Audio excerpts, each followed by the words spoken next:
Oke, baik. Assalamualaikum warahmatullahi wabarakatuh.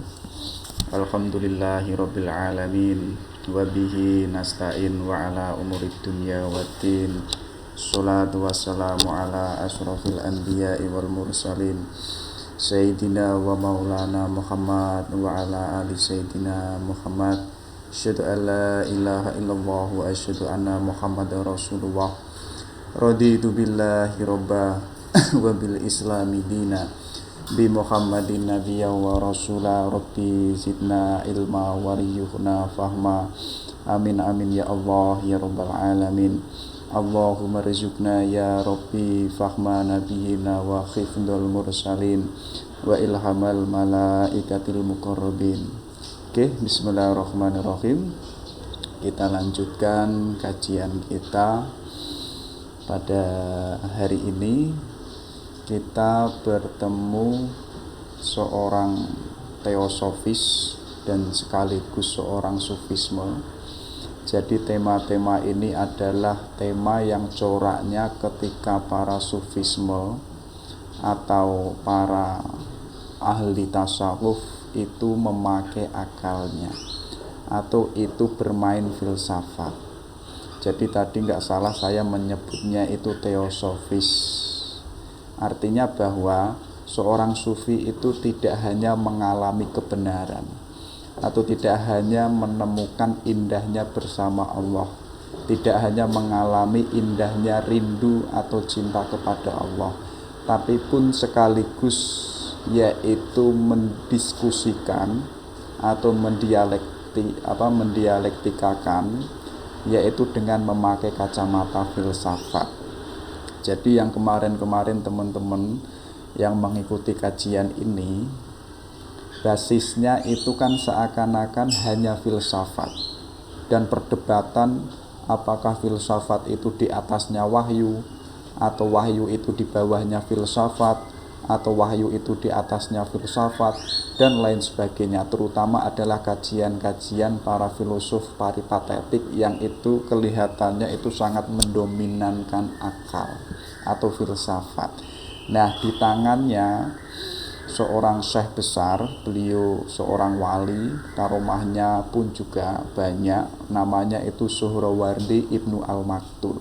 Jadi beliau mempertemukan antara intuisi atau hati, kolbu, atau dalam bahasa sederhananya yaitu tasawuf, itu dipertemukan dengan filsafat. Jadi nanti puncak gagasannya beliau itu adalah filsafat cahaya. Makanya nggak salah gelarnya beliau ini banyak, terutama itu orang barat menyebutnya Master of Illumination atau gurunya iluminasi. Nanti gelarnya beliau pun juga disebut sebagai Syekh Al-Isroqi atau syekhnya orang timur. Dan bahkan beliau pun juga gelarnya itu sang syahid atau sang martir, karena akhir di penghujung perjalanan beliau itu dihukum gantung atau dihukum mati. Nanti akan saya ceritakan. Oke, jadi pertemuan hari ini atau diskusi kali ini kalau kita cermati berbeda dengan diskusi-diskusi yang sebelumnya yang sifatnya itu sangat filosofis. Kalau hari ini sifatnya itu teosofis, yaitu Theo itu Tuhan, sofis itu adalah kebijaksanaan. Jadi pengetahuan atau studi yang itu membahas tentang kebijaksanaannya Tuhan.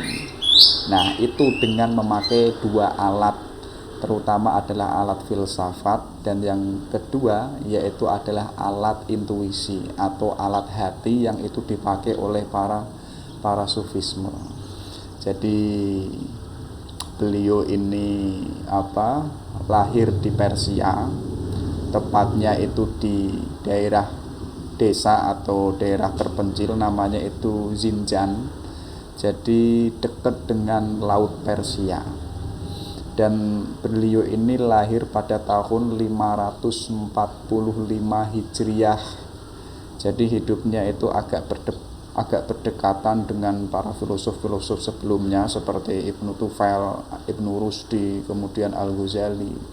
Nah nanti makanya nggak salah belakangan ketika masa hidupnya Suhrawardi ini, beliau mampu menggabungkan tradisi filsafat dan tradisi filsafat dan tradisi sufisme.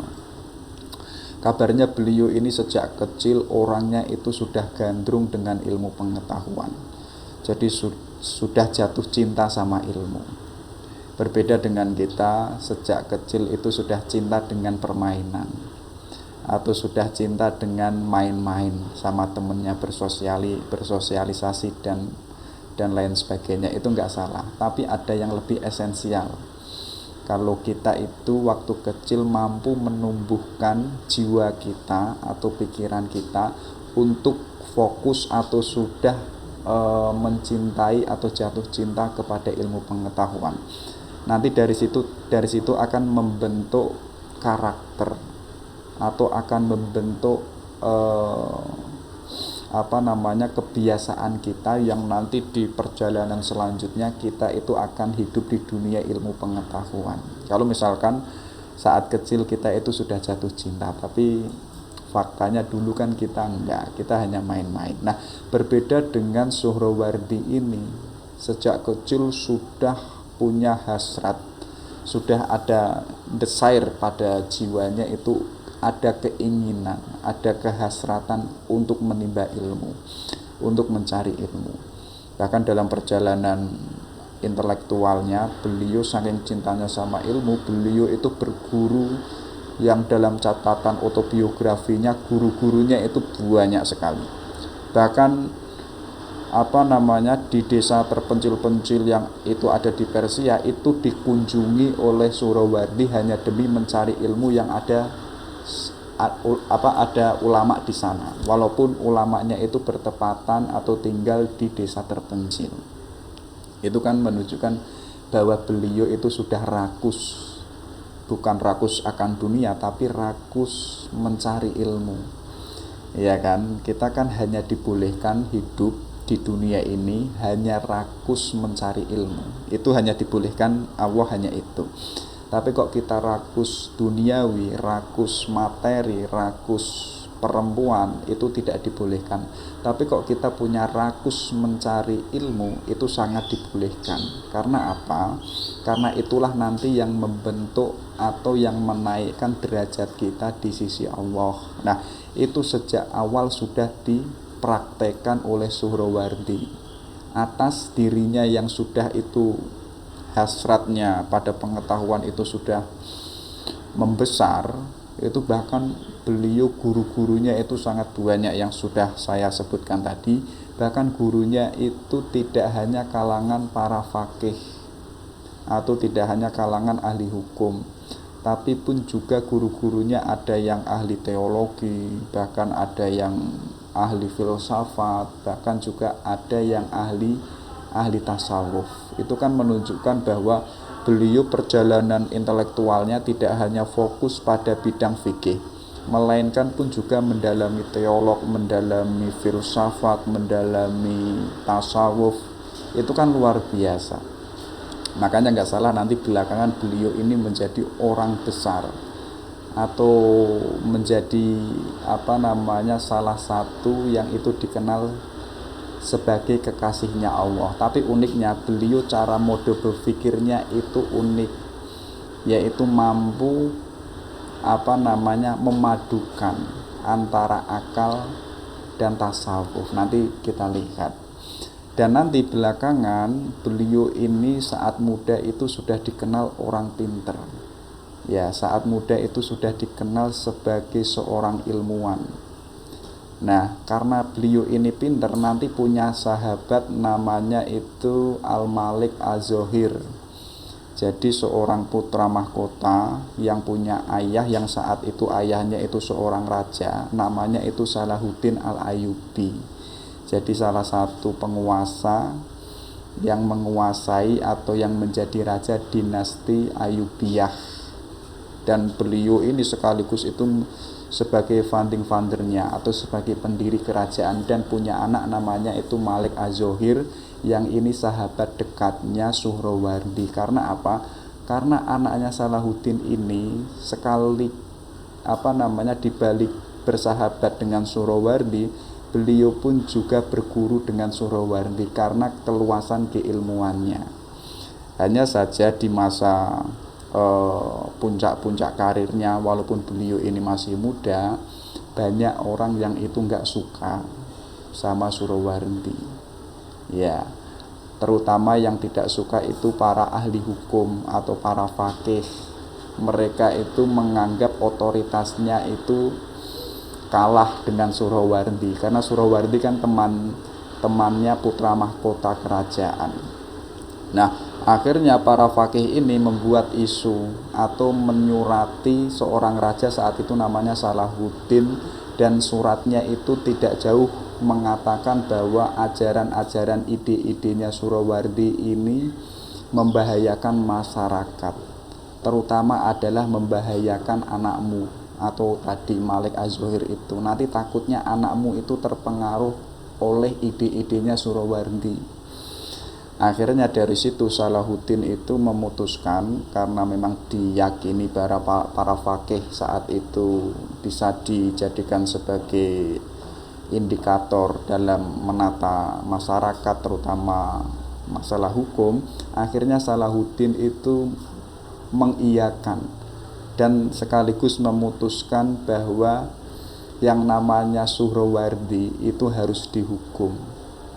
Akhirnya nanti beliau kan dalam ceritanya, beliau kan dihukum gantung atau dihukum mati. Makanya salah satu gelarnya beliau itu Al-Maktul, yaitu adalah akhir hidupnya itu syahid, atau akhir hidupnya itu digantung.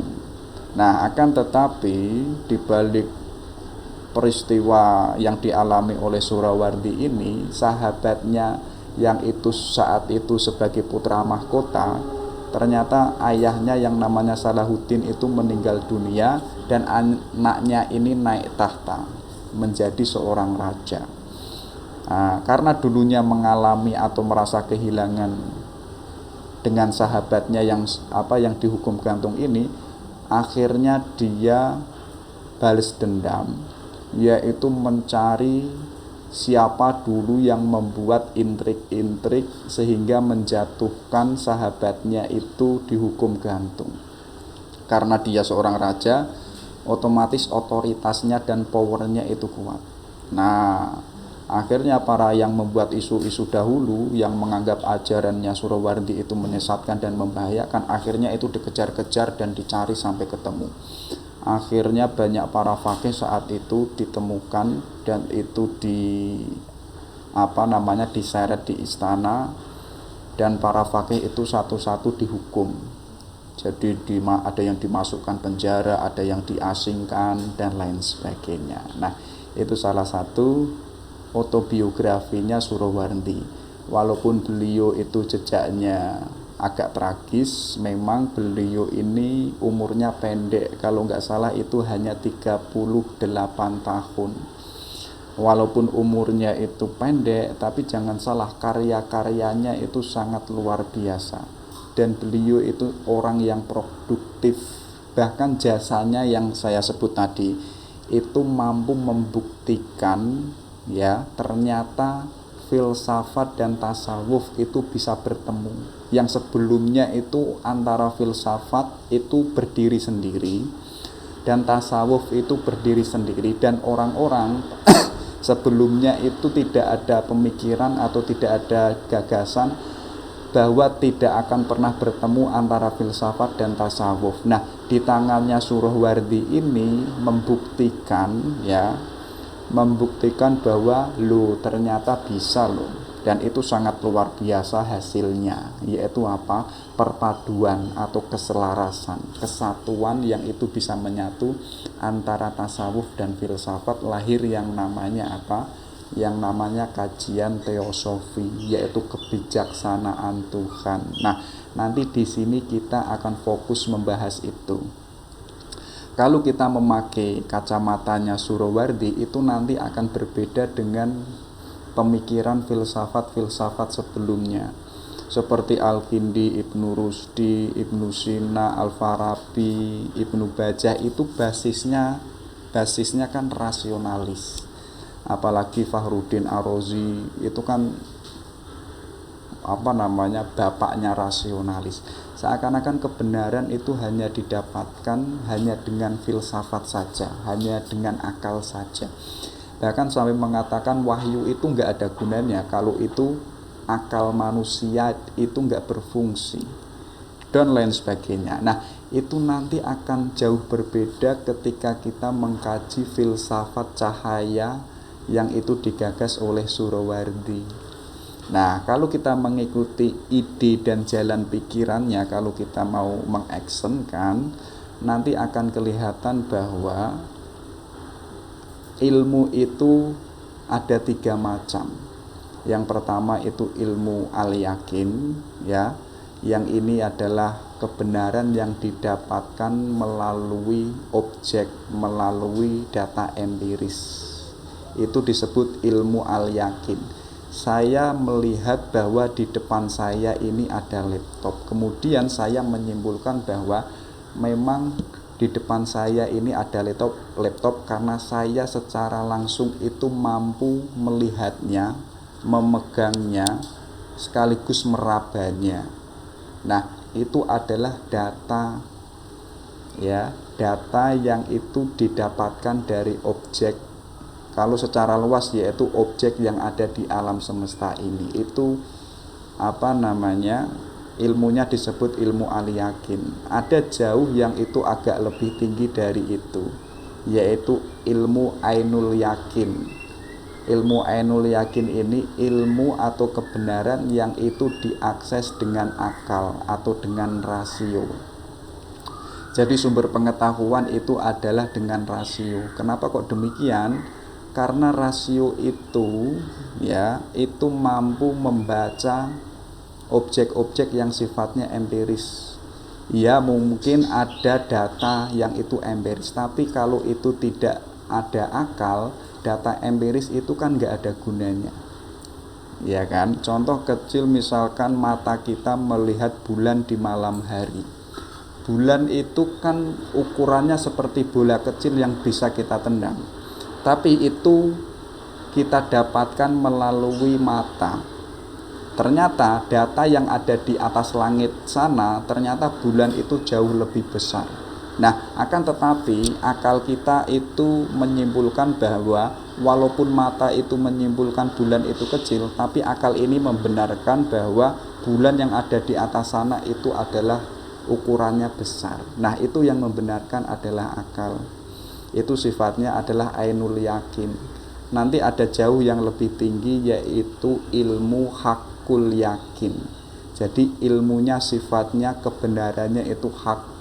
Karena apa? Pengetahuan itu didapatkan atau diakses yaitu dengan melalui alat hati atau intuisi. Sifatnya itu ilham atau pemberian langsung dari Allah yang itu diberikan kepada orang yang jiwanya itu sudah bersih, yang jiwanya itu sudah suci. Jadi sifatnya itu, ilmunya itu mendatangi manusia. Kalau yang tadi ilmu yakin itu kan pengetahuan yang mengejarkan manusia. Kemudian ainul yakin sama, pengetahuan yang mengejar, yang mengupayakan manusia. Tapi yang hakul yakin ini karena orangnya itu sudah bersih, sudah suci hatinya, maka ilmu itu mendatangi manusia yang bentuknya itu ilham, atau bentuknya itu adalah, kalau dalam memakai bahasa Jawa itu wangsit, yaitu pancaran dari Allah yang itu dimasukkan ke dalam jiwanya manusia. Contoh konkretnya seperti Al-Ghazali waktu beliau itu mengalami skeptisme. Iya kan, beliau kan pasrah, beliau kan merasa ada keraguan yang itu tidak terselesaikan. Akhirnya tiba-tiba beliau itu menyadari, tiba-tiba ada sesuatu yang seakan-akan itu menyinari hatinya. Dan saat itu juga beliau itu hatinya seakan-akan itu plong. Yang mulanya itu ada keraguan, hari itu juga seluruh keraguannya itu hilang dan seakan-akan seakan-akan mendapatkan ilham dari Allah. Nah, jadi hakul yakin ilmu yang itu mendatangi subjeknya. Yang memberikan siapa? Yang memberikan itu adalah Allah untuk mereka yang hatinya sudah suci. Nah, nanti kalau teman-teman itu mau mendalami ilmu hakul yakin ini, teman-teman boleh membaca kitab judulnya itu Risalah ala Duniyah, yaitu karyanya Imam Al-Ghazali. Jadi saya sedikit punya pengetahuan tentang itu, bahwa ilmu laduni itu tidak diberikan kepada orang yang itu tidak mau belajar, atau ilmu laduni tidak akan diberikan oleh Allah kepada orang yang itu hanya leha-leha, yang hanya tidur, tapi orang yang senantiasa belajar, yang mendaya gunakan akalnya sekaligus mendaya gunakan hatinya. Baru di situ Allah interpretasi, memberikan sebuah hadiah, katakanlah, yang hadiah itu berupa ilmu pengetahuan yang sifatnya itu mendatangi manusia. Nah, itu kalau kita memakai klasifikasi 3 macam epistemologinya Suhrawardi. Nah, nanti Suhrawardi itu kajian atau filosofisnya itu coraknya adalah Ainul Yakin, yaitu yang ketiga tadi. Ilmu itu adalah pancaran cahayanya Allah yang didapatkan manusia. Oke, coba kita lihat ya.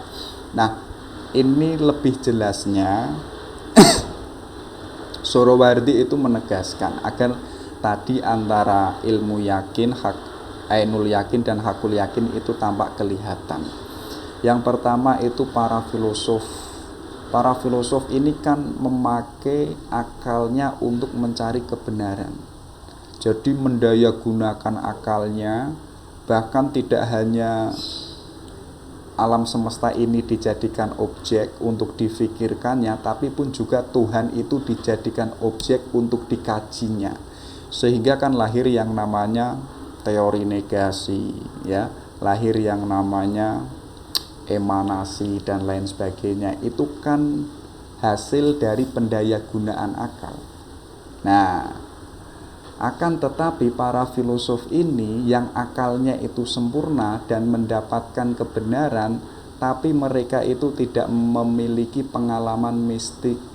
Ya, mungkin akalnya itu kritis, mungkin daya penggunaan akalnya itu sangat luar biasa, tapi ada yang minusnya apa? Subjeknya itu tidak mengalami pengalaman mistik. Mungkin para filosof mampu menguraikan bahwa Tuhan itu adalah Tuhan yang memiliki kebenaran, atau Tuhan yang itu memiliki kebijaksanaan. Tapi kelemahannya para filosof itu, mereka bisa mendialektikakan persoalan itu, mampu menguraikan panjang lebar persoalan itu, tapi tidak mengalami pengalaman langsung yang sifatnya itu mistik. Nah, contoh kecil apa? Misalnya begini, teman-teman menguraikan panjang lebar bahwa pernikahan itu indah, pernikahan itu enak loh ya, apalagi pas malam pertama, ya. Dan pernikahan itu membuat orang itu punya tujuan hidup, membuat orang itu seakan-akan hidupnya itu sempurna, ada yang melengkapi. Tapi catatannya bahwa teman-teman yang itu menguraikan panjang lebar tentang pernikahan, bahkan bisa 2 jam sampai 3 jam, tapi apa? Teman-teman itu belum menikah. Jadi pengetahuannya itu tidak valid, karena subjeknya itu hanya mampu mendapatkan kebenaran akan pernikahan itu mungkin melalui konsep-konsep atau melalui buku-buku. Ya, artinya pengetahuannya itu berjarak dengan subjeknya atau dengan dirinya, karena dirinya itu belum menikah atau belum mengalami. Jadi tadi yang diungkapkan bahwa pernikahan itu indah, pernikahan itu sesuatu yang sangat mengguncangkan hati misalkan dan lain sebagainya, itu kan belum dialami. Artinya keindahan-keindahan yang itu ada di pernikahan itu sifatnya masih berjarak dengan subjeknya. Nah, itu gambarannya seperti para filosof, dia mampu mendayagunakan akalnya secara sempurna, tapi tidak memiliki pengalaman mistik secara langsung. Ada juga yaitu para sufisme. Mereka itu punya pengalaman langsung perihal ahwal mistik. Ya, jadi mengalami indahnya bersama Tuhan, mengalami indahnya rindu akan kehadiran Tuhan, mengalami cinta mahabbatullah akan Tuhan. Itu kan mengalami, ada rasa, ada sesuatu yang itu ada di dalam jiwanya. Tapi cermatannya Suhrawardi ini, para sufi ini mereka tidak mampu mengungkapkan secara teoritis maupun diskursif dengan memakai kacamata akal atau logika. Jadi pengetahuannya itu hanya dialami saja. Kalau pengetahuannya hanya dialami saja, artinya kebenaran itu hanya berhenti pada dirinya sendiri dan tidak bisa dirasakan oleh orang lain. Contoh kecil tadi, kalau para filosof itu mampu menguraikan indahnya pernikahan, indahnya pacaran, indahnya merindukan pacarnya, tapi dirinya sendiri itu tidak punya pacar, atau dirinya sendiri itu belum menikah, artinya kan tadi akalnya main tapi tidak punya pengalaman atau tidak mengalami. Tapi para sufisme gambarannya simpel, ya, biar relevan seperti anak muda. Para sufisme ini dia sudah menikah, dia sudah jatuh cinta, dia sudah punya rindu atau sudah punya pacar, dia punya pengalaman-pengalaman keindahan yang itu dirasakannya. Tapi sufisme ini kelemahannya apa? Pengalaman-pengalaman yang itu dialaminya mereka tidak mampu menguraikannya, tidak mampu mendiskursifkan melalui akal maupun logika. Jadi misalkan ditanya indahnya bersama Allah itu bagaimana ya, itu sulit dijelaskan. Lalu indahnya pernikahan itu bagaimana, sulit dijelaskan. Karena para sufisme ini menang di pengalaman mistik, menang di hati, tapi kalah di akal. Tapi para filosof menang di akal tapi kalah di hati. Nah, teman-teman itu bagian yang mana?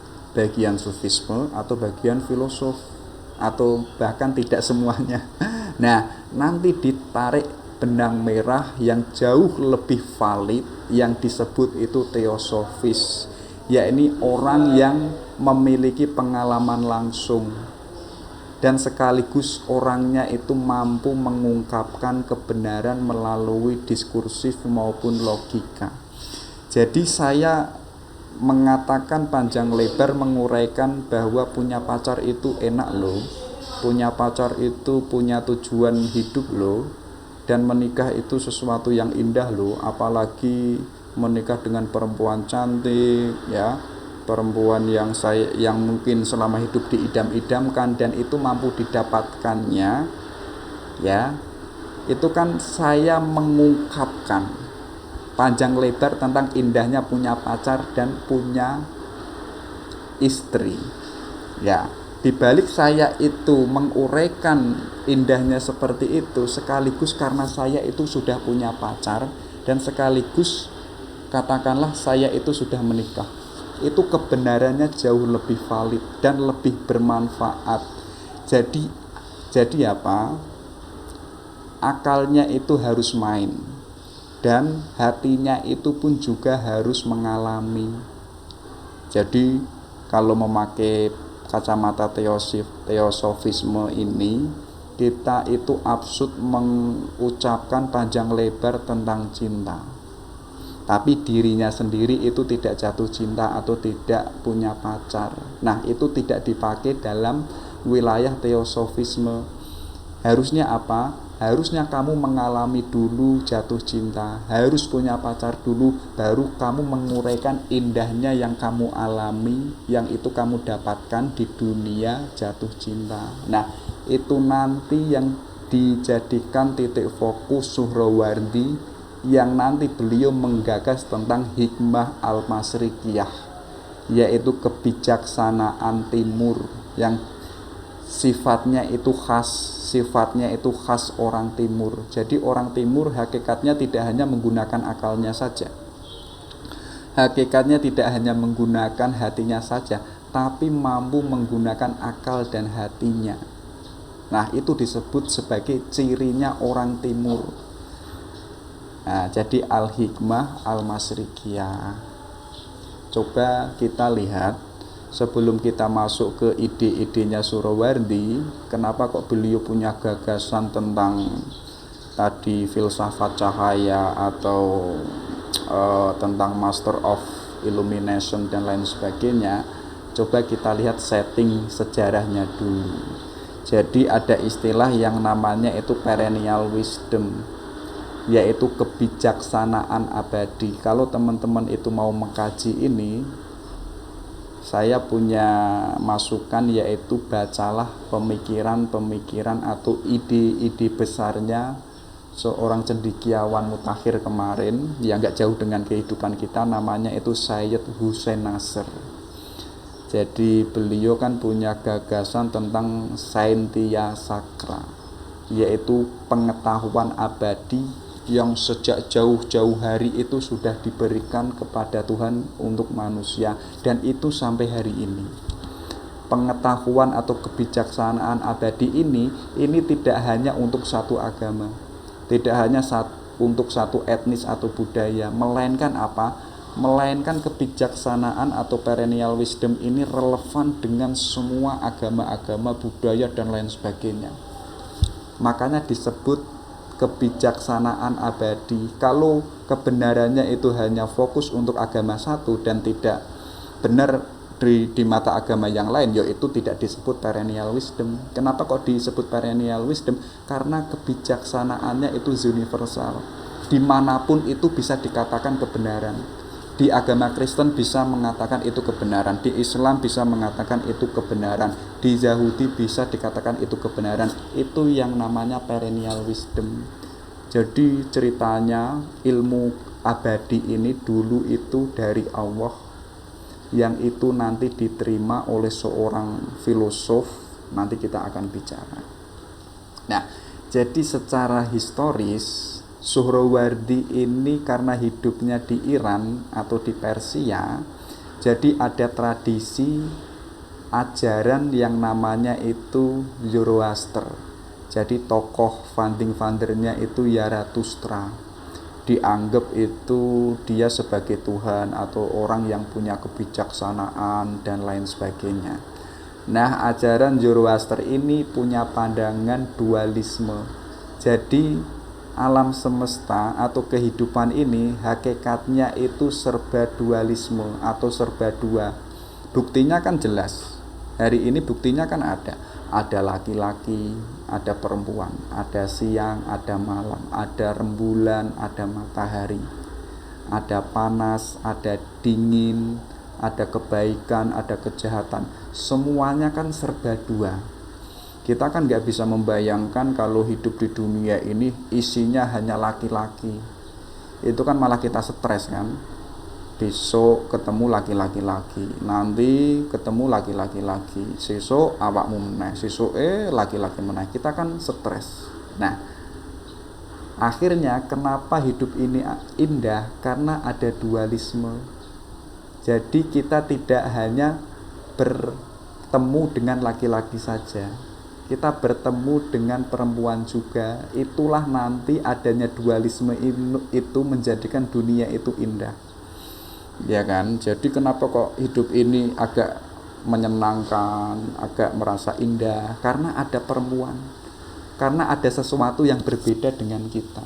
Itu disebut dualisme, seperti malam dan siang dan lain sebagainya. Kenapa kok ada dualisme itu? Ada yang namanya satu subjek atau dua subjek, karena hakikatnya dalam pandangan Zoroaster itu karena ada yang namanya God of Light, yaitu Tuhan cahaya atau Tuhan penerangan, dan ada juga Tuhan yang disebut itu Ahriman, God of Darkness, yaitu Tuhan kegelapan.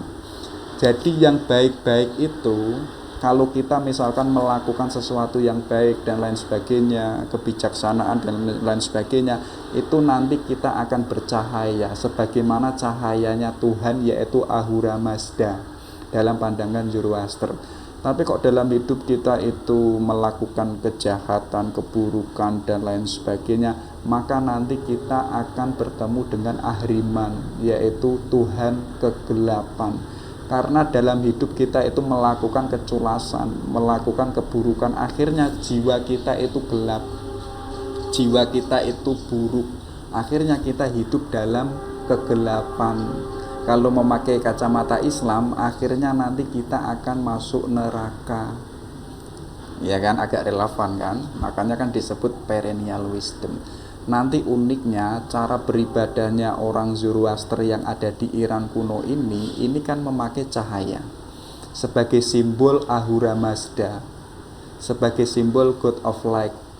Makanya kan kita mengenal orang Persia dulu atau orang Iran kuno itu menyembah Tuhan, itu kan ada yang menyembah api, ada yang menyembah matahari. Tapi kita tidak boleh berhenti di situ, ya kan? Matahari itu kan simbol cahaya. Bahkan cahaya-cahaya yang ada di dunia ini itu semuanya tidak ada apa-apanya dengan cahaya matahari. Makanya orang Persia, termasuk kalau teman-teman mengkaji sejarahnya seorang Ratu Belkis, itu kan menyembah matahari. Kenapa kok demikian? Karena pusat cahaya terbesar itu ada di matahari. Tapi kita tidak berhenti di situ, tapi kita harus memakai kacamata semiotik atau semantik, menggali makna di balik itu. Kalau kita menganggap orang Persia itu menyembah matahari, yuk kita kalau objektif sama kita menganggap orang Islam itu menyembah Ka'bah, ya kan? Artinya sama-sama menyembah benda. Kalau kita hanya sebatas tekstualis atau hanya sebatas empiris, tapi ada makna atau simbol yang itu ada di balik matahari maupun Ka'bah, yaitu apa? Yaitu Tuhan. Ya, jadi orang-orang Persia kuno menyembah matahari sebagai lambang cahaya. Nanti cahaya ini karena cahayanya besar, nanti akan bertemu dengan cahaya yang jauh lebih besar lagi, yaitu adalah cahayanya Ahura Mazda. Ketemu kan? Jadi teman-teman nggak boleh merasa sinis dulu, pelajari dulu, biar kita itu ketemu wisdom, ketemu perennial wisdom atau kebenaran abadi. Nah, contoh kecil, orang Persia pun juga menyembah api. Apakah salah? Ya mungkin ada benarnya juga. Bukan berarti saya meyakini. Saya hanya sebatas wacana. Kenapa kok menyembah api? Karena hakikatnya api itu mampu menerangi sesuatu yang gelap, itu menjadi sesuatu yang terang dan indah. Dan hakikatnya api sifatnya itu membersihkan, ya kan, membersihkan kotoran-kotoran yang itu ada di sekitar api. Dan sekaligus api itu hakikatnya sifatnya itu naik ke atas, ya kan? Kita kan nggak pernah melihat api itu sifatnya ke samping, ke depan, ke belakang, itu kan nggak pernah, kecuali tertepa dengan angin. Tapi hakikatnya api ini dia itu mengarah ke atas. Kenapa kok mengarah ke atas? Yaitu kembali atau berjalan ke ke cahaya yang sesungguhnya, yaitu adalah Ahura Mazda. Jadi api ini mengarah ke atas, sebenarnya itu mengantarkan orang yang itu seakan-akan menyembah api, itu mengantarkan ke atas biar ketemu dengan God of Light, yaitu Tuhan cahaya. Nah, Surowardi itu terpengaruh dengan itu, terpengaruh dengan gagasan-gagasan ajaran Zoroaster, yang kemudian beliau pun juga mendapatkan warisan kuno atau Iran kuno yang itu didapatkan dari dewa Hermes. Jadi orang Mesir itu meyakini ada dewa, yang dewanya ini namanya Hermes. Kalau kita memakai kacamata Islam, Hermes ini adalah Nabi Idris. Nah, seperti halnya yang saya singgung tadi, adanya kebijaksanaan yang abadi, yang itu sampai hari ini itu masih ada, hakikatnya masih ada. Itu awal mulanya adalah diberikan oleh Allah, yang itu diterima oleh Dewa Hermes atau Nabi Idris. Makanya kan nggak salah, beliau itu kan dikenal sebagai seorang nabi atau dikenal sebagai seseorang yang itu cendekiawan pertama atau intelektual pertama. Nah, makanya kan nggak salah dalam cerita studi Islam itu kan kita pernah mendengar bahwa Nabi Idris ini kan pernah ngapusi malaikat. Ya kan, ceritanya kan diajak ke surga dan lain sebagainya. Di sana itu mendapati ada keindahan-keindahan surga, air dan lain sebagainya, bidadari. Nah, waktu diajak pulang ke bumi ini oleh malaikat, Nabi Idris itu menyimpan sandalnya di surga. Nanti ketika sudah kembali ke dunia, dia akan meminta sama malaikat, saya harus kembali ke surga, yaitu mengambil sandal saya. Akhirnya diantar lagi ke surga oleh malaikat, dan dia mencari sandalnya, dan itu mungkin alasan sandalnya itu nggak ketemu-ketemu. Kenapa kok alasannya itu? Biar Nabi Idris itu apa? Biar bisa tinggal di surga. Mungkin sampai hari ini beliau atau Nabi Idris ini mungkin masih mengaku kalau sandalnya itu belum ketemu. Biar apa? Biar beliau itu masih di surga. Jadi kelihatan beliau itu seorang cendekiawan pertama, mampu membohongi atau mengakal-akali malaikat. Nah, jadi kebijaksanaan atau hikmah Iran kuno itu didapatkan dari warisan dari Dewa Hermes, yang itu dianggap sebagai intelektual pertama dan cendekiawan pertama, karena mendapatkan hikmah dari langit yang itu sumbernya dari Allah. Itu nanti dipelajari oleh Surawardi. Kemudian apa? Kemudian beliau itu terpengaruh dengan ide-idenya Pitagoras, Platonisme, yang itu tumbuh di Mesir, di Alexandria dan Yunani, ya kan? Kita kan mengenal Yunani itu kan peradabannya luar biasa. Perkembangan ilmu pengetahuannya itu kan sangat maju. Ada Socrates, ada Plato, ada Aristotle, ada Seneca, ada dan lain sebagainya. Nah, itu adalah warisannya Pitagoras yang sejak awal. Sedangkan Pitagoras ini, kalau teman-teman itu cermat, beliau ini adalah seorang sufisme atau seorang mistisisme pertama di dalam sejarah dunia manusia. Sebelum adanya sufi-sufi yang lain, itu sufi pertama itu adalah Pitagoras. Jadi beliau ini dikenal punya aliran-aliran, dikenal yang nanti punya ajaran, yang itu nanti beliau mendirikan aliran yang basicnya itu mistis, basisnya itu spiritual. Kenapa kok demikian? Ceritanya beliau itu menemukan angka 1, lahir namanya angka 2, angka 3 dan lain sebagainya. Nanti beliau menyimpulkan adanya angka-angka yang buahnya itu mulai 2 sampai tanpa selesai, itu karena adanya angka 1. Angka 1 inilah yang nanti menjadikan angka-angka yang banyak, yang menjadikan angka itu tanpa terbatas. Nah, angka 1 ini adalah hakikatnya kehidupan, yang itu kalau memakai versi Islam itu adalah Tuhan. Jadi beliau dengan nomor 1 atau angka 1 itu digali sampai menemukan eksistensi atau menemukan sesuatu yang sifatnya itu irasional, yaitu apa? Yaitu ketauhidan, menemukan keberadaannya Tuhan. Dari angka 1 ini atau keberadaannya Tuhan lahir yang namanya angka-angka lain atau kehidupan-kehidupan yang lain. Nah, tradisi-tradisi mistis ini yang nanti bertumbuh atau dikembangkan juga oleh Platonisme, nanti itu tumbuh di Alexandria dan tumbuh di Yunani, nanti itu lari ke wilayah timur atau wilayah Arab yang nanti diterima oleh Al-Kindi, Al-Farabi. Makanya kita nggak salah mengetahui adanya tradisi filsafat paripatetik yang dulunya di kajian-kajian sebelumnya pernah kita kaji. Kenapa kok ada itu? Karena terpengaruh dengan budaya ya atau perkembangan ilmu pengetahuan yang itu dari Alexandria dan Yunani yang itu lari ke dunia Islam.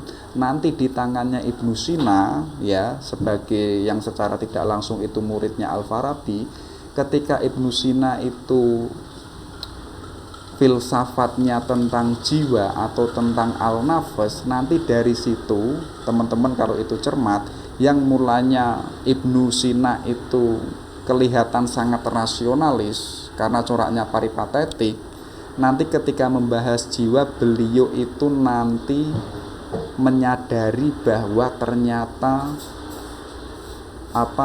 sumber pengetahuan yang sejati itu sumbernya ada di an-nafs, yaitu ada di jiwa. Jadi kalau teman-teman itu cermat, hakikatnya atau sebenarnya di dalam sejarahnya Ibnu Sina yang mulanya itu seorang filosof, seorang kedokteran, nanti pada akhir kehidupannya beliau ini seorang sufi gara-gara beliau punya gagasan tentang jiwa. Adanya ide tentang jiwa ini nanti lahir atau menjadi cikal bakal suatu gagasan besar, namanya itu Al-Hikmah Al-Masrikiyah, yaitu kebijaksanaan orang-orang timur. Nanti akan kita bahas. Selain itu, Suhrawardi itu terpengaruh dengan para teosofis sebelumnya seperti Al-Halaj, Junaid Al-Baghdadi, Abu Yazid Al-Bustami, Ibnu Arabi. Itu kan filsafatnya, coraknya kan teosofis, yaitu filsafat falsafi, ya kan? Jadi tidak hanya murni akal. Contoh kecil Al-Halaj itu kok bisa mengatakan anak al-haq dan Tuhan itu bertempat di jiwanya manusia. Itu kan kalau kita memakai fikih, kalau memakai kacamata fikih itu kan nggak nyampe. Loh, kok bisa Tuhan itu masuk ke dalam hatinya manusia? Kan aneh. Ada misalkan juga itu gagasan itihad atau wahdatul wujud, itu kan sifatnya kan teosofis, yaitu berbicara tentang kebijaksanaannya Tuhan. Nah, disitulah nanti Suhrawardi itu terpengaruh dengan ide-ide para sufi sebelumnya. Nah, adanya Zoroaster, hikmah Iran kuno yang diawali oleh Nabi Idris atau Dewa Hermes, nanti Pythagoras, Plotinus, nanti dari Ibnu Sina dan para sufi-sufi Islam. Nanti Suhrawardi itu mampu menggabungkan dua cabang hikmah atau dua cabang keilmuan yang saat itu sudah berkembang sangat pesat dan maju, itu mampu digabungkan, mampu dipertemukan oleh Suhrawardi. Nah, makanya nggak salah beliau itu nanti dikenal sebagai Master of Illumination, yaitu master iluminasi. Nah, coba kita lihat ya. Nah, dari situlah nanti lahir yang namanya cahaya atau illumination. Kenapa kok ada cahaya? Gagasan terbesarnya Suhrawardi itu cahaya. Loh, karena kan Al-Quran sendiri kan juga berbicara tentang cahaya. Contohnya itu Quran An-Nur ayat 35. Bahwa Allahu nurus samawati wal ard, ya kan, bahwa Allah itu cahaya langit dan bumi. Jadi Allah itu tidak hanya cahaya, tapi cahayanya itu meliputi langit dan bumi yang semuanya itu tidak terlepas dengan cahayanya Allah, ya kan. Kenapa kok cahaya? Karena di Quran itu Allah menerangkan dirinya bahwa aku ini cahaya, yang cahayaku ini meliputi seluruh alam semesta, tidak hanya di langit saja atau tidak hanya di alam malakut saja, tapi juga alam manusia, alam dunia, yang semuanya itu terkena atau diliputi oleh cahayanya Allah. Nah, dari situlah nanti lahir yang namanya filsafat iluminasi. Kenapa kok dinamakan iluminasi? Karena diambil dari kata isyraq, yang berarti itu timur. Timur itu adalah simbol cahaya, simbol kebenaran, simbol penerangan. Gambarannya konkret apa? Coba cek, matahari itu terbit di mana? Yaitu di timur. Itu melambangkan, timur itu lambangnya keindahan, lambangnya cahaya. Ya, buktinya apa? Buktinya sebagai terbitnya matahari. Sedangkan matahari itu terbenam ada di barat. Nah, artinya barat itu adalah simbol kegelapan, simbol simbol kegelapan, kesengsaraan dan lain sebagainya. Karena simbolnya itu adalah matahari terbenam. Berbeda dengan timur yang itu sebagai pusat matahari terbit. Ya kan, kalau matahari terbit itu kan indahnya luar biasa, cahayanya luar biasa. Nah, berarti apa?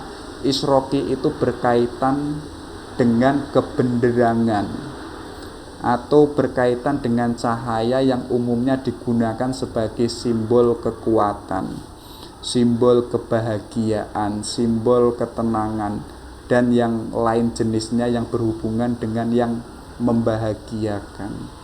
Jadi yang namanya iluminasi atau isroqiyah, ya, itu punya makna, punya simbol, yaitu apa? Power, happiness, ya, ketenangan. Jadi kok teman-teman pengen menjadi kuat, pengen menjadi orang bahagia, orang yang tenang, orang yang mampu bahagia dan mampu sekaligus membahagiakan orang lain, maka dirinya itu harus isroqiyah. Harus apa? Harus bercahaya. Hatinya itu harus cahaya dulu. Sedangkan lawannya adalah, lawan dari isroqi itu adalah kegelapan, yang itu punya simbol keburukan, kesusahan, kerendahan, dan segala sesuatu yang membuat manusia itu menderita. Kenapa kok hari ini kita menderita? Ya mungkin kita itu dalam ranah kegelapan, atau jiwa kita itu sudah gelap. Kenapa kok kita itu kesusahan? Ya, mungkin jiwa kita itu gelap. Kenapa kok setiap hari kita berbohong tapi tidak merasa bersalah? Mungkin jiwa kita itu sudah gelap. Akhirnya kita tidak mampu membedakan mana itu yang baik, mana itu yang benar. Nah, adanya perilaku-perilaku yang itu sifatnya jelek, itu menunjukkan lambang kegelapan yang menjadikan manusia itu rendah derajatnya. Jadi kalau kita ingin bercahaya, lakukanlah kebaikan-kebaikan secara terus-menerus agar kita itu nanti pelan-pelan jiwa kita itu bercahaya. Kalau jiwa kita itu bercahaya, maka cahaya kecil ini akan bertemu dengan cahaya besar, yaitu apa? Yaitu Allahu nurus samawati wal ard. Jadi cahaya kecil yang dimiliki manusia itu akan bertemu dengan cahayanya Allah yang meliputi alam semesta. Ketika kita itu bisa bertemu dengan cahaya besar, maka hidup kita itu kuat, hidup kita bahagia, hidup kita tenang, hidup kita bahagia dan mampu membahagiakan orang lain. Kita nggak punya kecemasan, kita nggak punya keraguan, merasa bahwa hidup kita itu sudah diatur oleh Allah. Seakan-akan kalau kita bisa hidup demikian, hidup kita kan seperti wali, ya kan, la khaufun alaihim dan lain sebagainya itu. Artinya apa? Artinya kita nggak punya kecemasan, hidup kita apa? Tenang, bahagia. Nah, jalannya apa? Ayo kita pelan-pelan jiwa kita untuk diupayakan agar jiwa kita itu bercahaya, biar bertemu dengan cahayanya Allah. Nah, dari situlah nanti Suhrawardi sebagai pelopor kaum Al-Hikmah Al-Masyriqiyah, beliau nanti menegaskan bahwa sumber pengetahuan itu adalah dengan penyinaran.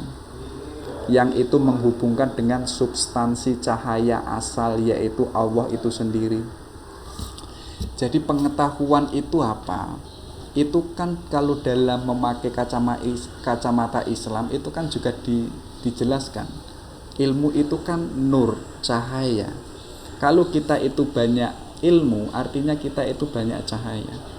Kalau kita itu banyak cahaya, maka kita akan disinari oleh cahayanya Allah yang sifatnya itu substansi, sifatnya itu adalah dari Allah, yang itu diberikan oleh manusia.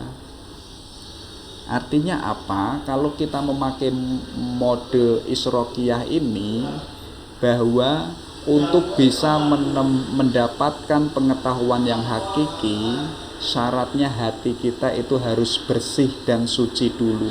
Baru di situ kita mendapatkan pengetahuan yang sifatnya itu penyinaran, yang sifatnya itu kebenderangan, yang itu diberikan oleh Allah kepada jiwanya manusia. Nah, itu namanya filsafat cahayanya Suhrawardi. Nah, coba kita cek ya. Tadi asumsinya bahwa segala sesuatu itu kan cahayanya Allah yang ada di langit dan ada di bumi. Nah, dari situ Suhrawardi itu menggagas segala sesuatu yang ada, yang disebut itu ontologi cahaya. Karena tadi Allah itu adalah sumber cahaya, ya, artinya apa? Tuhan adalah cahaya dari semua cahaya. Cahaya yang ada di dunia ini, kebaikan yang ada di dunia ini, sifatnya itu kan baik. Kalau baik itu kan bercahaya. Nah, kebaikan, keindahan, dan sejenisnya yang ada di dunia ini sesungguhnya itu adalah cahaya dari semua cahaya yang itu miliknya Allah, yang disebut Nur Al-Anwar. Dan Nur Al-Anwar ini adalah sumber bagi segala yang ada di dunia ini. Kenapa kok ada manusia, ada tumbuhan dan lain sebagainya? Itu kan hari ini sudah ada. Sumbernya dari mana? Yaitu dari Nur Al-Anwar, yaitu dari cahayanya Allah. Analoginya seperti apa? Yaitu seperti matahari yang bercahaya, yang cahayanya itu melimpah atau cahayanya ini bersinar. Coba cek ya teman-teman, matahari dan cahaya itu kan tidak terpisah. Adanya matahari pasti ada cahaya. Ada cahaya pasti ada matahari, dan itu tidak bisa dipisahkan. Sifatnya itu zuniti, kesatuan, tidak boleh dipisahkan. Iya kan? Kita kan hari ini mungkin memisahkan antara cahaya dan matahari, tapi tidak. Bagi Suhrawardi, antara matahari dan cahaya itu adalah kesatuan. Iya kan? Nah, sifatnya itu melimpah. Kalau itu bentuknya satu kesatuan yang sifatnya itu melimpah, ya, lahir yang namanya gradasi. Maka semakin dekat kepada sumber cahaya, maka orang itu akan mendapatkan atau dirinya itu semakin bercahaya. Karena karena posisinya itu dekat sama sumber cahaya. Tapi kok posisinya itu jauh dengan sumber cahaya, maka dirinya itu berada di dalam kegelapan.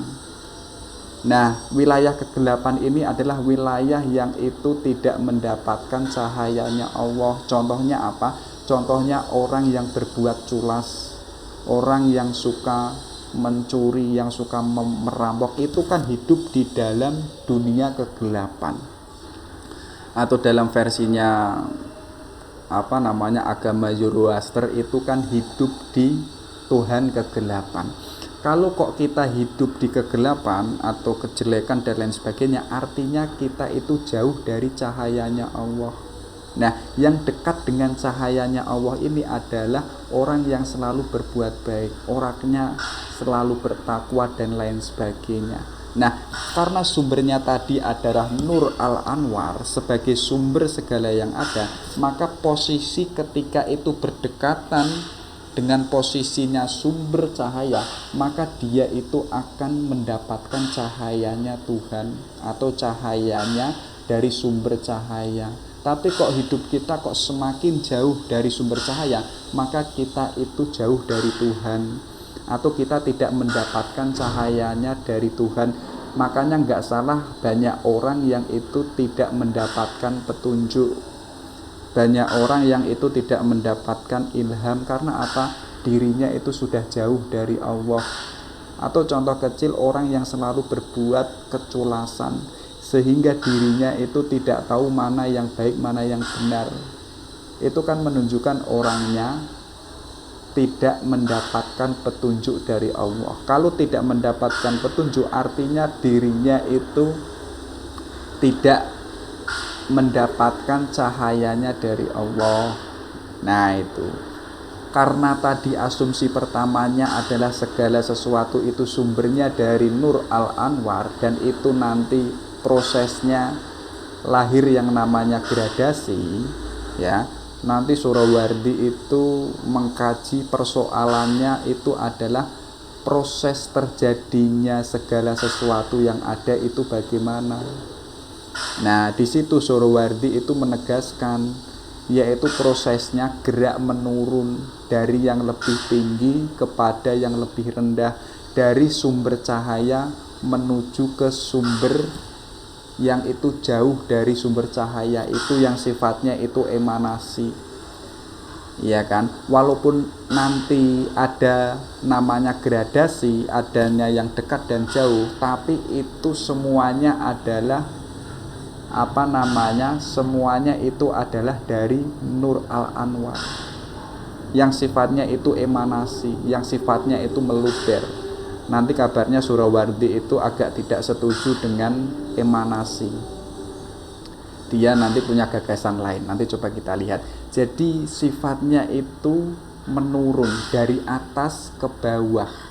Jadi semakin ke bawah, semakin dirinya itu atau semakin dirinya itu tidak mendapatkan sinar matahari. Contoh kecil, misalkan kalau kita di malam hari, posisi kita kok jauh dari lampu, kita kan seakan-akan di posisi yang penuh dengan kegelapan, ya kan? Tapi kok posisi kita itu ada di tepat di bawah lampu, ya kan? Kita kan mengalami ada penerangan, ada keindahan, ada cahaya, berbeda dengan posisi kita itu jauh dari lampu. Ibaratnya seperti itu. Jadi geraknya itu menurun menuju ke yang jauh lebih rendah. Yang lebih rendah ini otomatis dia mendapatkan cahaya yang itu sifatnya sedikit. Nah, Suhrawardi pun juga menegaskan bahwa adanya alam semesta ini yang sudah diciptakan oleh Allah, sifatnya itu dari tidak ada menjadi ada, itu enggak. Karena sifatnya itu emanasi melimpah.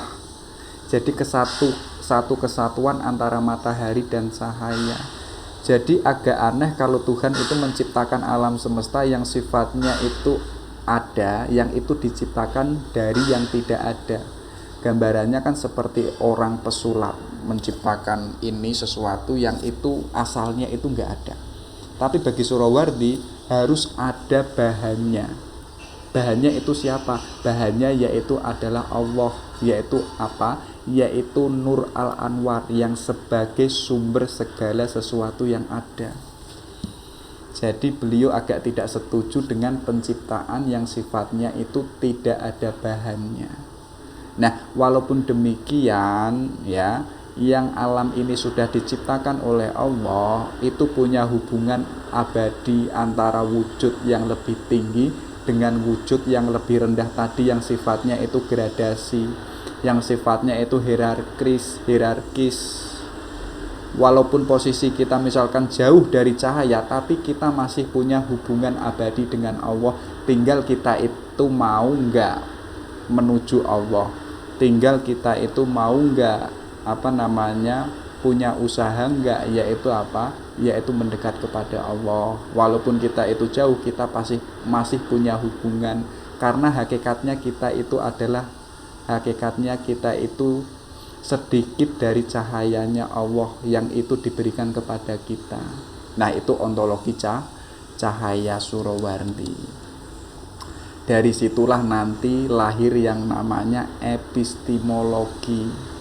Tadi di awal saya sudah menjelaskan bahwa ada hakul yakin, ainul yakin, dan ilmu al yakin. Beliau Surawardi ini lebih ke hakul yakin, yaitu menggunakan akal dan menggunakan intuisi, yang nanti intuisi ini sifatnya pengetahuannya itu limpahan dari Allah. Dan sekaligus beliau tadi menegaskan bahwa sumber pengetahuan itu harus dialami. Tidak hanya ngomong tentang enaknya menikah, tapi pun juga harus mengalami menikah. Tidak hanya berbicara tentang indahnya pacaran, tapi pun juga harus punya pacar. Artinya kita mampu mendialektikakan, kita mampu mengkonsepkan, tapi sekaligus kita itu mengalami. Itu pengetahuan yang jauh lebih hakiki. Nah, dari situlah nanti beliau menegaskan ada pengetahuan yang hakiki. Tapi kita coba bahas dulu, beliau itu mengkritik, ya, khususnya itu kaum paripatetik. Jadi seperti Al-Kindi, Al-Farabi, Ibnu Sina itu disinggung oleh Surawardi, terutama tentang epistemologi yang dibangun oleh mereka. Jadi mereka itu meyakini pengetahuan itu didapatkan dengan cara lewat definisi, ya, lewat perantara predikat seperti X adalah Z dan C. Ada premis mayor, premis minor, ada deduktif, ada induktif, lahirlah yang namanya sintesa atau konklusi. Itu bagi para kaum paripatetik itu adalah cara untuk mendapatkan pengetahuan. Ada juga lewat konsepsi. Tapi bagi Surawardi, ya, jadi adanya kaum paripatetik yang menegaskan epistemologi, ada 3 cara tadi. Ketika dilihat oleh Surawardi, itu ada keterpisahan. Terutama apa? Objek yang diketahui itu bersifat independen, berdiri sendiri. Dan keberadaannya itu di luar eksistensi subjek. Contoh tadi saya itu menyebutkan, ya, saya mengatakan indahnya pernikahan, indahnya bersenggama, indahnya malam pertama. Sedangkan saya sebagai subjek sendiri, saya itu belum menikah. Artinya apa? Objek yang saya ketahui sebagai definisi, sebagai konsepsi, ya, yang itu berdiri sendiri, itu keberadaannya itu ada di luar saya. Karena posisi saya itu belum menikah, kok saya sudah mengatakan indahnya malam pertama, indahnya berhubungan. Yang saya ucapkan ini kan objek yang sifatnya seakan-akan independen. Yang itu apa? Yang itu ada di luar diri saya. Karena saya sendiri mengatakan demi-demi, mengatakan A dan B dan C. Loh, diri saya sendiri belum menikah kok sudah mengatakan itu. Nah, itu disinggung, dikritik oleh Surawardi. Jadi kaum paripatetik itu bisa mendefinisikan dan mengkonsepkan, tapi seakan-akan itu menggali data objek yang itu berdiri sendiri, tapi posisinya itu ada di luar subjeknya. Artinya subjeknya itu tidak mengalami langsung. Nah, bagi menurut Surawardi, ketika membaca epistemologinya kaum paripatetik, dia melihat proses untuk mendapatkan kebenaran atau pengetahuan. Orang paripatetik itu mengandung beberapa kelemahan. Terutama apa? Yaitu menunjuk pada sesuatu yang tidak hadir. Kenapa kok tidak hadir? Yaitu tidak dialami. Saya mengetahui perempuan A ini cantik karena saya melihatnya itu di HP. Saya melihatnya itu di Facebook, di IG. Tapi kok ketika bertepatan dan melihat langsung ternyata orangnya biasa-biasa aja. Artinya ketika tadi menyimpulkan perempuan itu cantik yang saya lihat di FB, artinya apa? Objeknya itu tidak hadir. Objeknya itu ada di luar diri saya. Itu tidak valid. Nah, itu dikritik oleh Suhrawardi. Kemudian apa? Objek yang didapatkan itu sifatnya terbatas. Karena tidak semua objek itu bisa dikonsepsikan maupun didefinisikan. Contoh kecil, kita mengalami indahnya bersenggama. Itu kan kita menjelaskan kan sulitnya luar biasa. Wah, bersenggama itu kan sulit. Mengutarakannya kan sulit. Jadi tidak semuanya itu bisa didefinisikan atau bisa dikonsepkan. Contoh kecil, indahnya rindu sama Tuhan, indahnya jatuh cinta sama Tuhan, itu kan harus dialami langsung. Untuk dikonsepkan dan didefinisikan itu kan rasanya kan sangat berat, karena itu wilayah-wilayah hati. Contoh kecil, misalkan teman-teman minum teh, ini kan rasanya manis. Coba teman-teman dicek, misalkan saya tanya, manisnya teh itu seperti apa? Walaupun teman-teman itu sudah minum teh, itu kan sulit menjelaskan rasa manisnya teh, tidak bisa dikonsepkan. Nah, ada atau mengandung kelemahan yang tadi, yaitu adalah kaum paripatetik, karena objeknya itu terbatas dan tidak semuanya bisa didefinisikan. Sekaligus apa? Validitasnya itu tidak terjamin. Hari ini saya mengatakan bahwa kamu itu orang baik, lu tiba-tiba besok kamu itu malah mencuri. Saya menegaskan kamu itu orang soleh, lu tiba-tiba besok itu subuhannya jam 9. Itu kan datanya tidak valid, tidak menjamin kebenarannya. Kenapa kok tidak menjamin? Karena terikat oleh ruang dan waktu yang selalu berubah-ubah. Kayak tadi saya mengakuimu kamu itu soleh, ternyata besok sholat subuhnya jam 09. Karena di ruang yang berbeda, di waktu yang berbeda, itu menjadikan data objek itu berubah-ubah. Kita nggak boleh menjustifikasi hari ini kamu itu orang soleh, belum tentu besok mungkin bisa berubah. Nah, itu yang dicanggungkan atau yang digelisahkan oleh Suhrawardi, terutama epistemologinya kaum paripatetik. Nah, bagi Suhrawardi, dia punya jalan yang jauh lebih valid. Apa? Suhrawardi itu menuntut bahwa subjek yang mengetahui harus berada dan memahami objek yang dilihat secara langsung tanpa penghalang. Jadi saya mengatakan perempuan itu cantik. Saya mengatakan cantik itu tidak sebatas saya lihat di Facebook, tidak sebatas saya lihat di IG, tapi apa? Tapi saya alami langsung. Saya temui langsung, saya memahaminya langsung. Jadi itu tidak ada jarak antara perempuan yang cantik itu dengan saya. Contoh kecil seperti yang sudah saya jelaskan berturut-turut tadi, ya. Suhrawardi kan menekankan antara subjek, ya, yang itu mengalami secara langsung. Seperti saya mengatakan indahnya pacaran, indahnya rindu dengan pacar kita. Saya mengatakan itu sebagai data yang benar, yang valid ketika saya itu punya pacar, ya. Kok kita nggak punya pacar mengatakan indahnya rindu pacar kita? Kamu kan jomblo. Nah, artinya apa? Harus dialami dulu. Nanti disitulah beliau mengasumsikan ada kesatuan antara subjek dan objek, yang disebut itu sua objek. Jadi antara objek dan subjek itu tidak terpisah, tidak independen, tidak otonom, melainkan satu kesatuan yang disebut itu sua objek, yaitu mengalami langsung, mengalami bahwa saya itu minum teh dan rasanya itu manis. Saya itu mengatakan indahnya pernikahan karena saya itu sudah menikah. Saya mengatakan indahnya kuliah karena saya itu mahasiswa. Itu pengetahuan yang jauh lebih valid.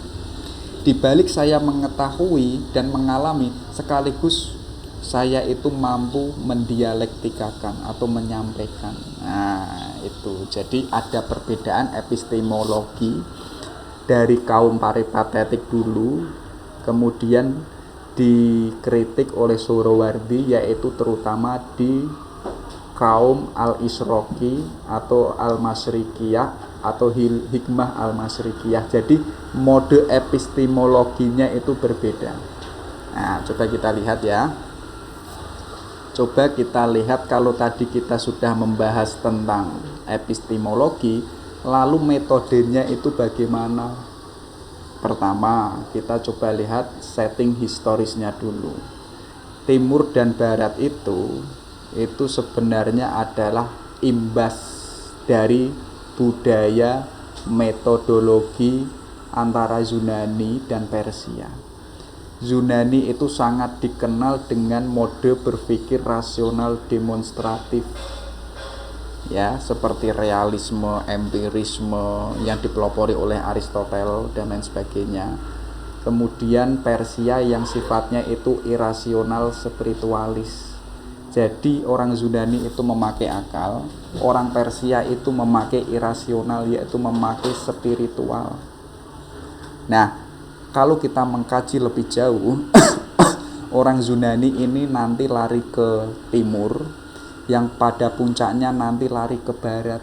Lahirlah yang namanya sains, ilmu pengetahuan dan teknologi yang sampai hari ini itu berkembang. Tapi orang Islam itu hari ini basisnya itu irasional spiritualitas. Ya wes ra apa-apa lah menderita ning dunia, yang penting hati saya itu tenang, penting iso ngibadah, penting iso wirid, penting iso ning kuburan. Itu irasional yang sifatnya spiritualitas. Jadi enggak perlulah kita menciptakan merubah dunia, yang penting kan nanti kita hidup di akhirat. Karena hidup ini kan hanya sebagai mampir ngombe.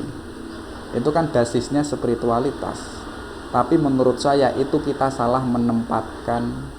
Nah, untuk metode pencapaian pengetahuan, salah satunya apa? Mendapatkan pengetahuan itu bagaikan subjeknya itu menerima penerangan atau menerima cahaya. Jadi semakin kita mendapatkan pengetahuan, semakin kita itu diterangi, semakin jiwa kita itu terang bercahaya. Jadi pengetahuan itu adalah kehadiran objek yang ingin diketahui. Jadi yang seperti yang saya sebutkan tadi, pengetahuan itu sifatnya sudah tidak kita cari lagi, sudah tidak kita usahakan lagi, tapi sifatnya itu hadirnya objek itu yang ingin diketahui kita. Contoh kecil, kenapa kok kita takut kemudian kita memejamkan mata?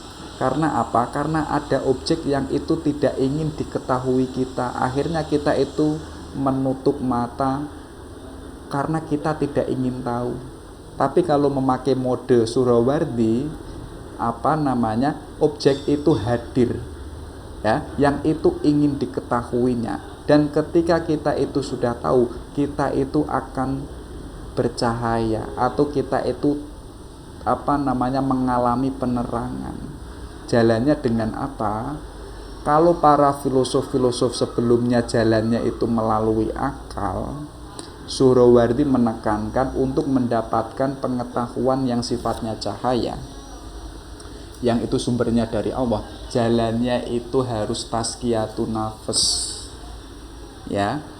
Karena apa? Pengetahuan itu hanya bisa dicapai melalui mujahadah, muhasafah, bukan melalui ilmu logika atau rasio. Jadi apa? Sucikan dulu jiwa kita, riandoh dulu agar jiwa kita itu bening, jiwa kita itu tampak bercahaya. Baru di situ Allah akan memberikan ilmunya yang itu diterima oleh manusia, yang sifatnya itu laduni. Bayangkan bahwa Ilmunya Allah itu kan luas, tidak terbatas. Kalau itu diberikan kepada manusia, yang manusianya jiwanya itu sudah suci dan bersih karena sudah melakukan berbagai macam mujahadah dan muhasafah, hatinya siap menerima ilmunya Allah, yang ilmunya Allah itu tidak terbatas.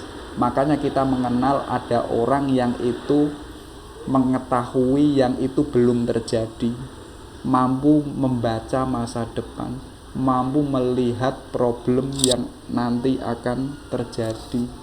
Karena apa? Jiwanya itu sudah bersih, sudah mendapatkan cahaya atau ilmunya Allah, sehingga dia mampu melihat sesuatu yang itu belum terjadi. Nah, jadi kalau memakai Suhrawardi, jalan pengetahuan yang hakiki itu jalannya jiwa kita itu harus bening. Kalau jiwa kita itu bening, maka cahaya matahari itu bisa mantul ke dalam jiwa kita. Tapi kok jiwa kita itu penuh dengan kotoran, bagaimanapun cahayanya itu walaupun besar, itu tidak akan tampak di dalam jiwa kita. Karena jiwa kita itu seperti kaca yang penuh dengan kotoran. Kalau kita memakai modenya Al-Ghazali, hati ini kan kaca, iya kan? Maka jangan sampai ada setitik kotoran yang itu menempel di dalam jiwa kita.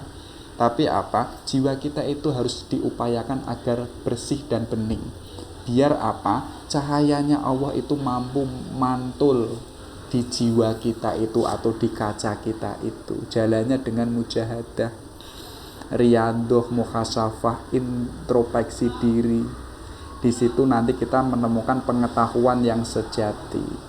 Nah, ditegaskan oleh Suhrawardi, ya, apa yang itu diberikan cahaya kepada jiwanya manusia itu adalah kebenaran. Sedangkan apa yang diberikan akal melalui akal itu adalah ilusi. Ya kan? Karena akal kan bisa berpikir karena ada objek, karena ada data empiris. Sedangkan data empiris tadi dijelaskan sifatnya itu independen. Sifatnya itu terbatas, terikat ruang dan waktu, dan selalu berubah-ubah. Itu yang disebut kepalsuan atau ilusi. Saya mengatakan kamu soleh, ternyata besok kamu sholatnya itu sholat subuhnya jam 9 pagi. Itu kan berubah-ubah, ilusi palsu. Makanya yang hakiki apa? Yang hakiki itu sumbernya cahaya yang masuk ke dalam jiwa manusia, itulah kebenaran. Walaupun demikian, seakan-akan Suhrawardi itu hanya menyetujui hati atau intuisi. Tapi jangan salah, Suhrawardi pun setuju antara pendayaan gunaan akal dan intuisi atau filsafat dan tasawuf. Keduanya itu tidak saling bertentangan, keduanya itu saling melengkapi. Di balik saya itu mengalami kebenaran atau sudah mendapatkan cahaya dari Allah, saya pun juga bisa mendialektikakan, bisa mengkonsepkan, karena saya mengalami. Artinya apa? Rasionya itu bermain. Rasionya itu mengkonsepkan apa yang saya alami. Akan tetapi tegasnya Suhrawardi bahwa nalar tanpa intuisi dalam iluminasi adalah seperti anak-anak, seperti anak kecil. Kenapa kok seperti anak kecil? Karena ilmunya itu belum mateng, ilmunya belum valid. Kenapa kok belum valid? Karena hanya menggunakan akal tapi tanpa intuisi. Sedangkan intuisi tanpa rasio, kita akan tersesat dan kita tidak metodis, tidak berarah, ya, sembarangan angger melaku wae, sak mlakune wae. Yang terjadi apa? Yang terjadi banyak kesalahan dan keabsutan konyol. Harusnya apa? Harusnya rasionya main, intuisinya pun juga main, biar kita tidak seperti anak-anak, biar kita itu tidak tersesat. Nah, akhirnya apa? Kekuatan intuitif dan kekuatan rasio merupakan pengetahuan tertinggi dan terpercaya. Disitulah lahir yang namanya teosofis. Nah, syarat untuk mendapatkan epistemologi yang sumbernya itu dari Allah, itu harus ada syarat. syaratnya.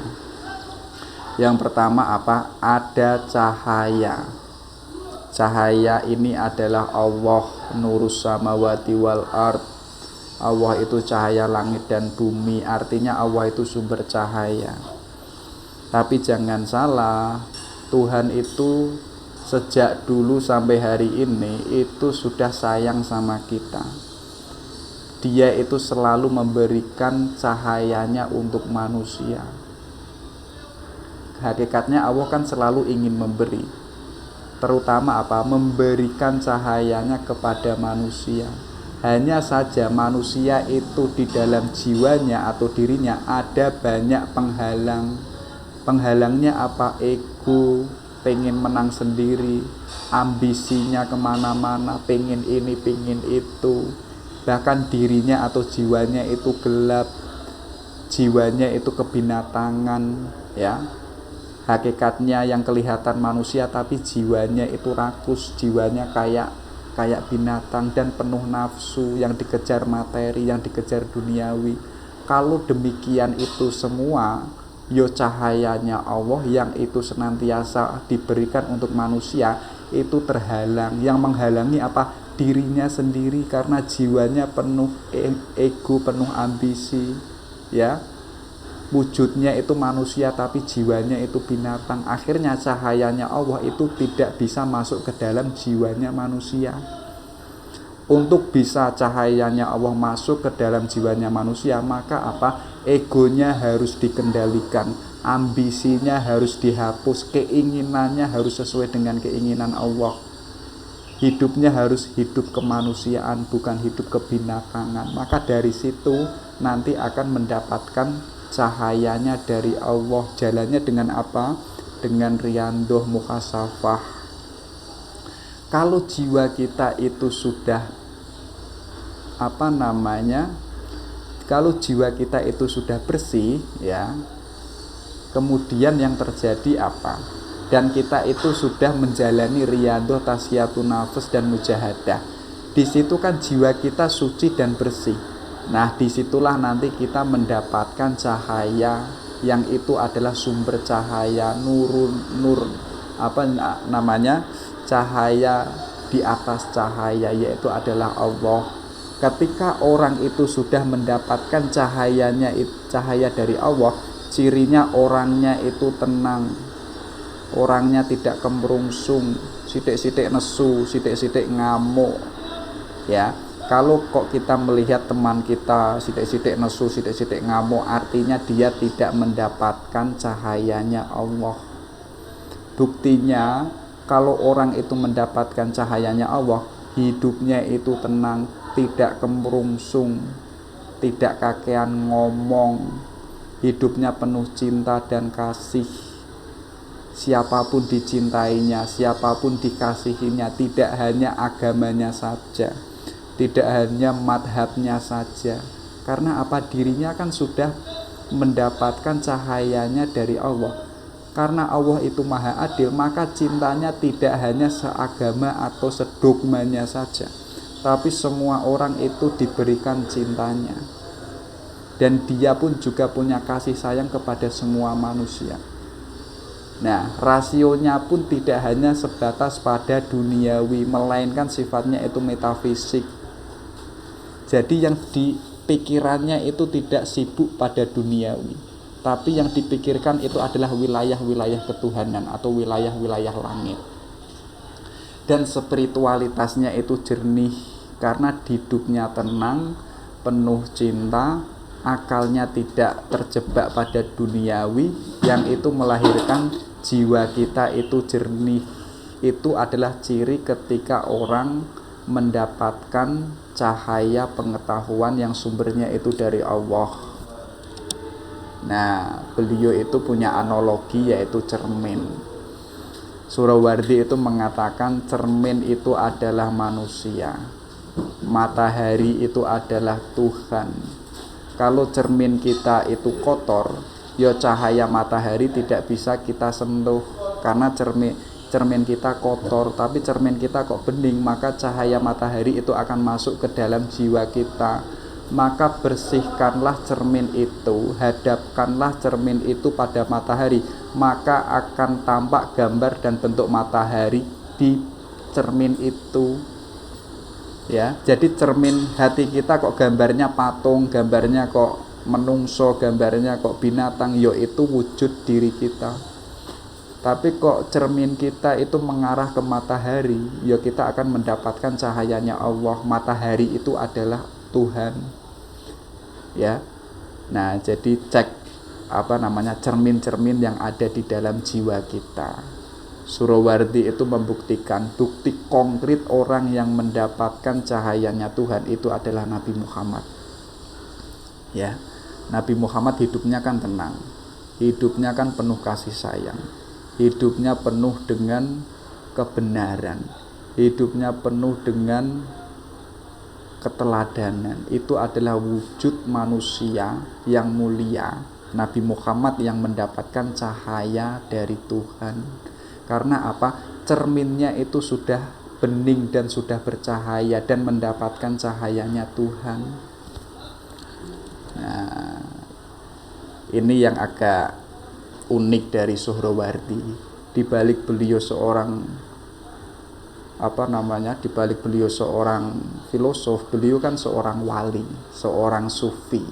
Makanya beliau punya gagasan ada 3 jenis ketauhidan.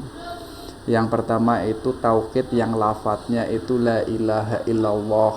Itu yang sering kita sebut setiap hari, setiap sholat, setiap zikir, ya. Tapi kan itu hanya sebatas melafadzkan, tidak menghayati, bahkan kita sulit mengakui tentang lafadz la ilaha illallah. Nah, itulah tauhidnya orang awam. Ada tauhid yang itu jauh lebih tinggi, yaitu la ilaha illahu. Ya, jadi apa? Tauhid yang jenis kedua ini sifatnya itu sudah tidak dengan konsep, definisi maupun nama Tuhan. Sifatnya itu hanya menyebut dia, yang itu dia sendiri itu tidak terkonsepkan zatnya. Jadi sudah tidak dengan nama Allah tapi nama dia. Dia itu bagaimana? Itu tidak bisa dikonsepkan, tidak bisa didefinisikan, karena zatnya itu tidak bisa dijangkau oleh manusia. Makanya dengan menggunakan lafadz la ilaha illahu.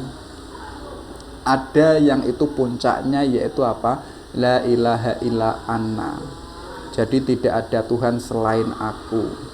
Kenapa kok demikian? Karena nafasnya atau kemanusiaannya itu sudah hilang, sudah tidak ada. Yang ada itu hanya aku. Aku ini menunjukkan adalah Allah. Sedangkan aku yang manusia ini adalah hakikatnya itu cermin, yang itu hakikatnya enggak ada. Yang ada itu hanya cahaya matahari. Makanya la ilaha illa anna. Yang ada hanya Allah. Aku ini sudah tidak ada. Nah, indikatornya apa? Indikatornya orangnya itu diam. Orangnya itu tenang, itu sebagai representasi puncak dari tauhid. Jadi orang yang bertauhid sama Allah, orangnya kok masih kemerungsung, orangnya kok masih cerewet, orangnya kok masih nesa-nesunan, ya, itu menunjukkan tauhidnya tauhid palsu. Mungkin belum la ilaha illallah, apalagi la ilaha illahu, apalagi la ilaha illa anna. Mungkin kita pun juga belum yang pertama mungkin. Nah, jadi puncaknya itu apa? Tidak ada Tuhan selain aku. Aku ini sendiri itu adalah Tuhan, sedangkan aku yang itu adalah cermin, itu bukan aku yang sesungguhnya. Aku yang sesungguhnya itu adalah Tuhan. Tuhan itu sendiri. Hakikatnya aku ini enggak ada. Ini menunjukkan bahwa satu-satunya yang ada itu adalah Allah. Walaupun saya itu ada, hakikatnya itu enggak ada. Yang ada itu adalah Allah. Nah, itu ya, itu jenis tauhid Suhrawardi. Ini yang terakhir. Beliau mengatakan, you are not glass, not like either. Kamu bukanlah kaca, bukan pula cahaya. Hakikatnya kita itu enggak ada. Hakikatnya kita itu pinjaman dari Allah. Kita bukan kaca sekaligus bukan cahaya. Artinya apa? Semuanya itu adalah Allah. Semuanya itu hanya miliknya Allah. Kita walaupun ada, kita nggak punya apa-apa, kita nggak punya daya dan lain sebagainya. Hakikatnya kita bukan kaca dan bukan cahaya. Kita ada karena pinjaman cahayanya dari Allah. Makanya kita nggak boleh sombong, kita nggak boleh merasa punya, nggak boleh merasa mampu menguasai. Nah, itu ya. Oke, baik. Sedikit dari saya. Wabillahi taufik wal hidayah. Assalamualaikum warahmatullahi wabarakatuh.